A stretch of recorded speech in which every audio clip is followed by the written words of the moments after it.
लाहौर में ट्रेन से उतरे तो गर्मी ने हमारा हाल बिगाड़ दिया था। ऐसी सूरत हाल में हमें इंडिया का मशहूर मोहब्बत शरबत याद आ गया, लेकिन चूंकि इंडिया से मोहब्बत वाला कोई सीन हो ही नहीं सकता, लिहाजा हमने मोहब्बत शरबत को फौरन से दिमाग से निकाला और पहुंच गए हाफिज ब्रदर ठंडा मीठा दूध पीने। ठंडे मीठे दूध की ये दुकान लाहौर जंक्शन रेलवे स्टेशन से थोड़े फासले पर पनाहगाह के सामने है। यहाँ पहुंचकर हमने भी ठंडे दूध के गिलास का ऑर्डर दिया, जिसकी कीमत सिर्फ 80 रुपए थी।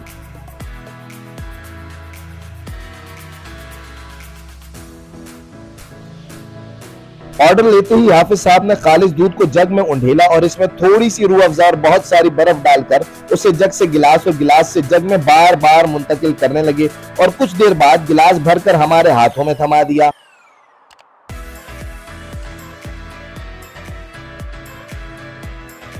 शरबत का पहला घूंट पीते ही ये अंदाजा हुआ कि शरबत इंतहाई लजीज है, लिहाजा एक ही सांस में सारा पी लिया।